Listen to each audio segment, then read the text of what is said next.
problem. It's going to be cougars. Trying to manage cougars on a wolf site is hard.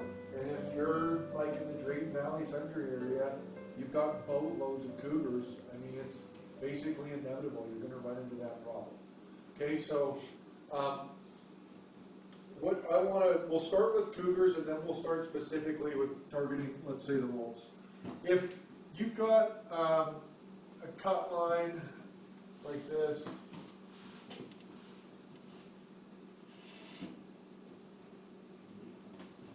and the wind typically is going this way, north is that way, pretty reasonable in this area to be some kind of wind like that.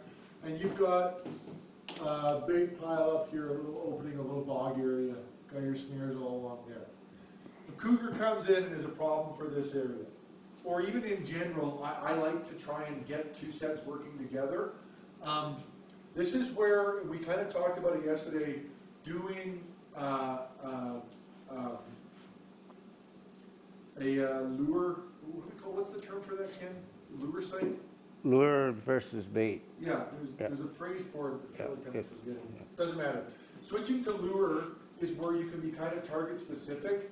And let's say if the wolves are coming in, chances are they're going to be, if they're coming from the south, and you could do one here and then one a ways north, for whatever way they're coming in. But if you know the direction they're probably approaching from, almost always, whatever way they're going to come on, at some point they're going to cut a corner. Canines are quite fond of cutting corners and then kind of just popping out in the line and having a look once they kind of get into it a little ways. They're big fans of that. So it's a very natural move for them to do. And you can easily have a little lure, a little perforated container. No trails or even really anything going on, but you'll find natural trails on these corners, which is why it's a nice spot to set, if you can get it. But you can just have some snares blind set up, so when those wolves are coming along, they'll just pick up that wind and cut in and check it out. And the cougar, any cougar in the area is going to work that bait, and they'll sit on that bait while they're there. They don't really leave it while they're on it. And so you're really working with all your traps. So pull all those snares, cougars around, come down here, set up a lure site. The bait is the reason the wolves are coming into the region. The perforated containers is pulling them into your snare specifically. And we're targeting wolves specifically with some stink that is no longer food paste. We've gone that point in the timeline. You know, this is often 3, 4, 5, 6 years old stuff. That's about 50 or 100 feet from the corner, right? Yeah. Easily, yeah. Yeah. About 100 is perfect. This doesn't need to be a big setup. This could be a half dozen snares. Yeah. The more, like the best is if you have a cutback, especially if it's like a little slope thing, where it's a trail like that. Those are amazing. Because you can just have like a little ring of death in there. And, They often run across from one cut line there to the other. Exactly. Yeah, exactly. Yeah. And they love cutting these little corners. So little features like that, if you can find those, they're fantastic. They also naturally like working these, and this is where you gotta think like a wolf. Don't just like have a cookie cutter image of what you're looking for and set it. Really think about how they're working the area. If you've got a wind like this, and you've got this cut that goes on for miles and miles and miles, if there's any moose in this area, how they want to hunt that is they're going to split this corner in little pods and pull in, expecting to smell something in here and then approaching in on it. That's a natural maneuver for them. Does that make sense to you? Whereas if you're just kind of willy-nilly along the cut line with some stink, it's a lot harder to control how they're going to come into that, whether they're going to come in and pull off, whether they're going to smell that back here and come in away, or whatever it's going to happen, and then you might as well make it another bait station, right? Now we might as well set everything around here. It's a bunch of sets, it's a bunch of work. This style of sort of selective setting, a lot of it is set up around places where you can really control the narrative and the approach. And nothing's coming through here down in like that. Like that's just not how the wolves are going to work that. They're going to come this edge, smell it, and then cut and do a button hook into it. That's just so you want to play it to how they want to work it. Don't pull them out of that natural approach just because it works better for you. You can't pull them out of where they don't want to go, right? Exactly. Well, they just don't like it. No. And wolf, that's that's one of the hard parts about wolves is a foothold, a set, whatever, it can be a perfect set, but if it's not in the appropriate place, it just won't work. Like, no matter what you do, it just won't. To as simple as like, you know, like Jane mentioned yesterday, the height of the pea around a tree or whatever, like little nuanced things like that make a big difference for them. And these are animals who have a set way of doing business because it works and it keeps them alive. And when you don't follow that plan, you die, and they know that. So they're very, this is how we do things. Sorry. So they're very suspicious. Totally. They've done the same all the time. Totally. And that's where you really don't get caught up on exactly what we show you here. Just take a second, look back, read the land, and really try to look at it like you are a predator working it and hunting it, not just a guy coming up for the weekend and doing some tracking. And the differences are subtle, but the more you can fall into that mindset and really think like, I am a proficient killer who operates with precision. Don't just say it, like believe it to the core. And that's how you want to look at it. So when you're looking at this site, let's say we kind of have some natural corridors that kind of go through like that, maybe fork off like that. They kind of work out, and just through the trees. And when you're standing here looking, you can see those corridors. But when you end up walking in here and start setting, you're going to see options for things to run around all over the place. And you get lost in the sauce. Right? So that's where you need to, before you start, be standing right here, have a look. If I'm a group and I'm coming through quickly and I'm working it, what are the routes I'm taking? Set those and believe in yourself with those sets. But to reiterate that point even more, because we kind of talked about it yesterday.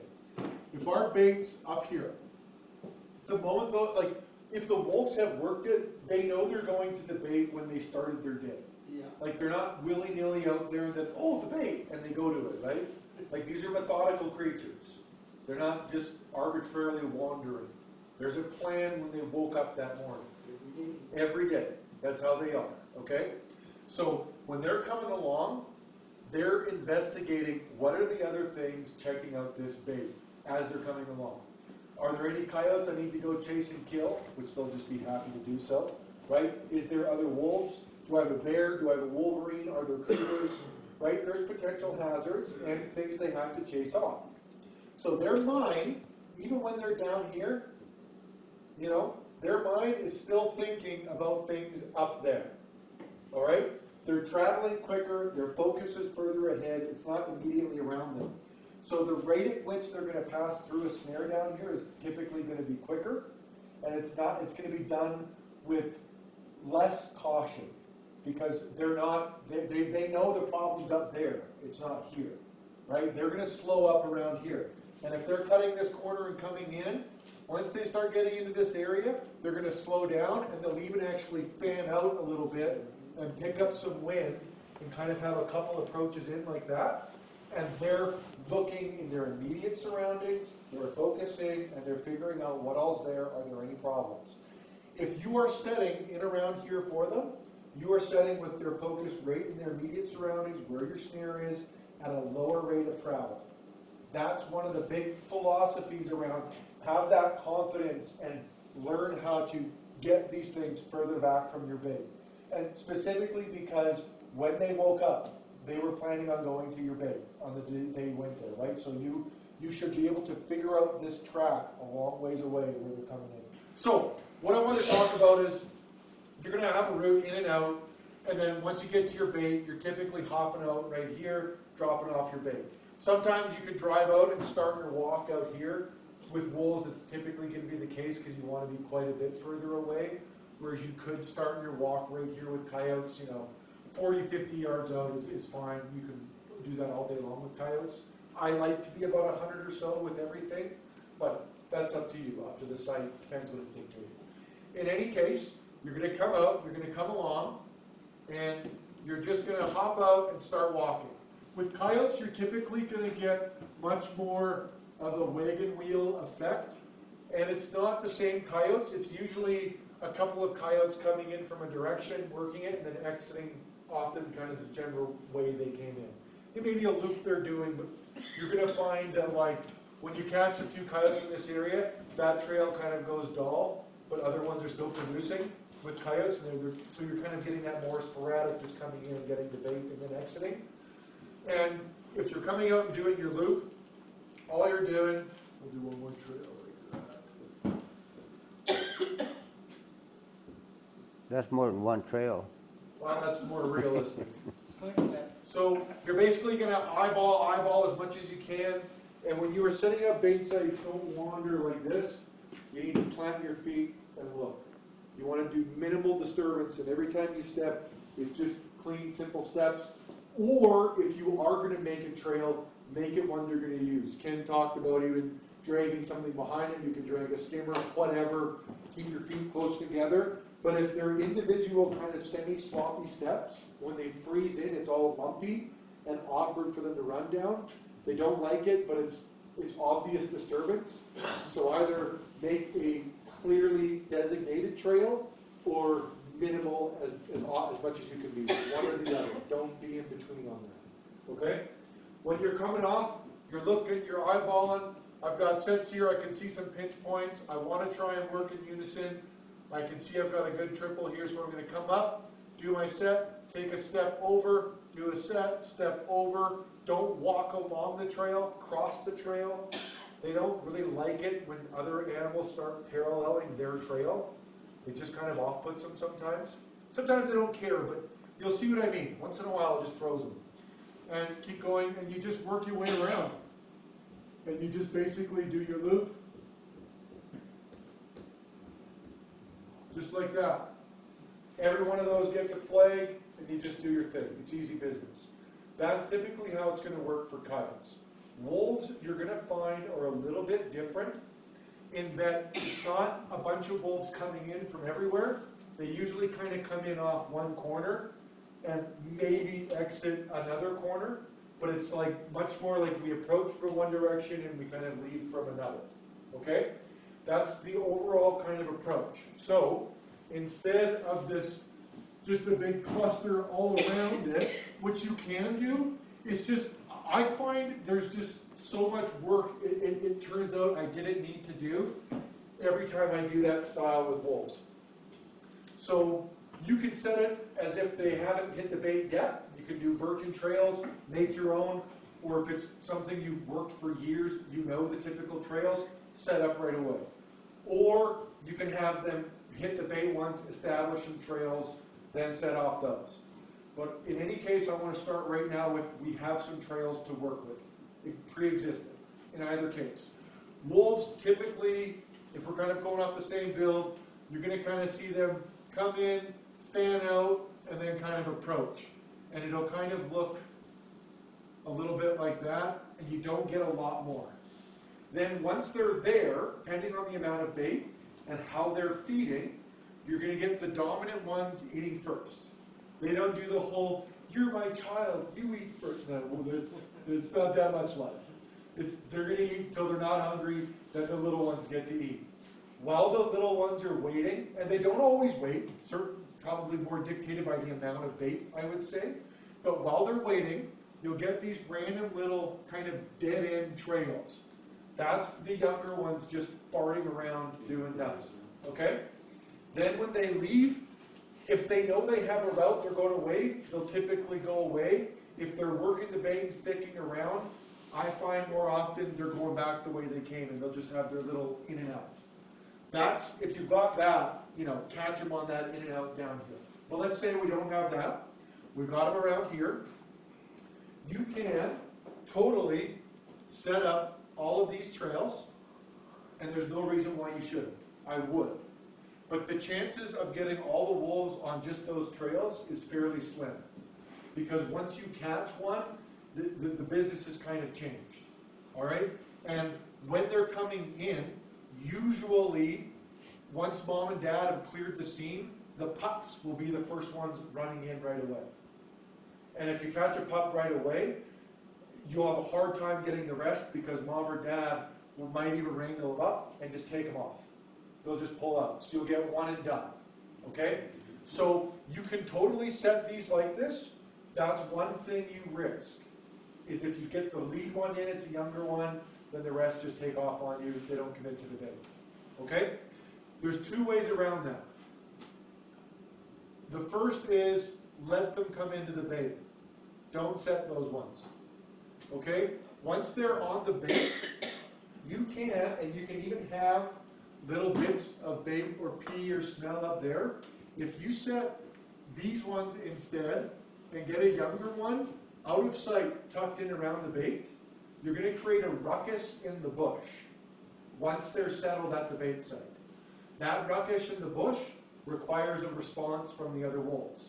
They're not all coming in on the trail. They're going to fan out, see, deal with it, or take off if they need to. This is where you can have some dead snares all around that backside. No trails, no nothing. What we're wanting to do is catch one and then create a quick cluster effect of the other ones trying to figure out what's going on and not happening right in front of them, just tucked out of sight. And if you do that on the trail coming in, it can be right in front of them, and that's where they'll pull out. They won't give you that cluster. Now, you risk them going in and leaving on this set, so that's the other flip side of that risk. Okay, so you understand the balance there. But once you can get this one, if you can get a second one in that cluster here, you're going to start creating chaos and panic.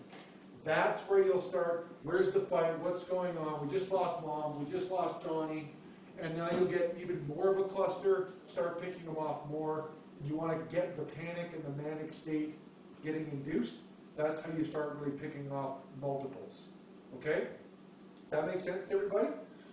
Alternatively, and by the way, this theory, you can do the same thing if you want to set these main trails, set them, then stand back, have a look. If Buddy's hurt and I need to check out where the threat is, where would I run quickly in a panic? Your initial thought, go with that one. Don't overthink it, and just have a couple more waiting. You might get that cluster going on here as well. Okay? The last style, and this is where if you have the time, it really can be effective.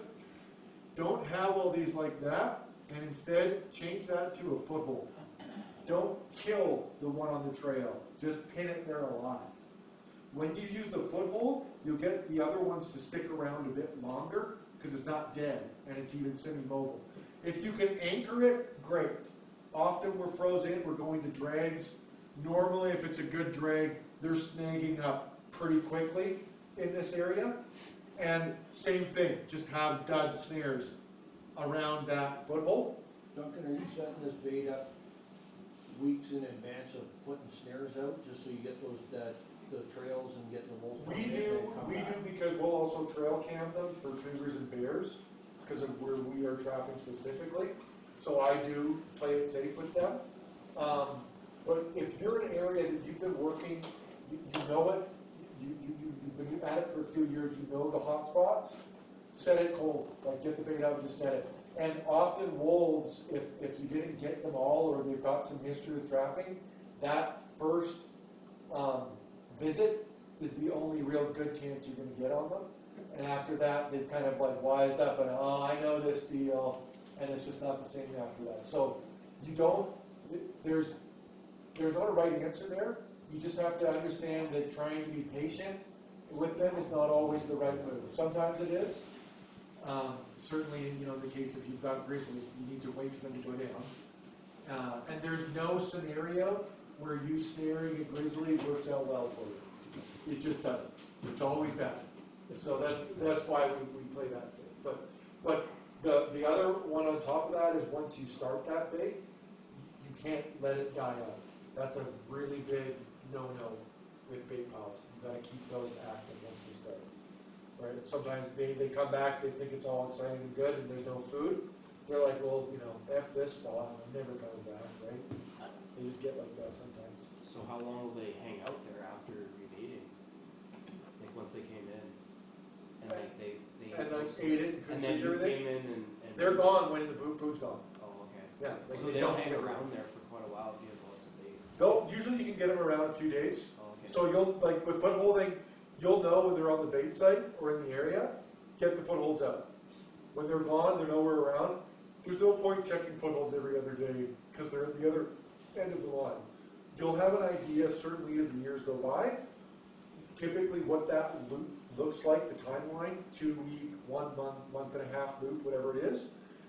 Once we're getting into that window where there should be showing up here within the next week or so, then I'd start getting some footholds out again in anticipation of that. But there's no sense in having all this work in between, right? And you can also, if they're coming into a bay, feel free to do some footholding down here as well, right? Like you can get them on all the way in. Don't just work at one spot. You can have a couple spots on the way. And even if you do a good job or they don't have a lot of experience, you can pick off 1 or 2 here and have 1 or 2 up here as well. Like if they have an associated debate with death and there's no association here, there's no reason that both aren't still going to operate and work. They might spook and go another direction, totally. But this isn't off the table with trapping down here. Did you like this video? If you did, I think you're gonna like this one right over here. So check it out. And I appreciate your subscribing if you haven't done so already. Remember to do that while you're watching this next video. Click like, it all helps us out for this channel. Catch you next time.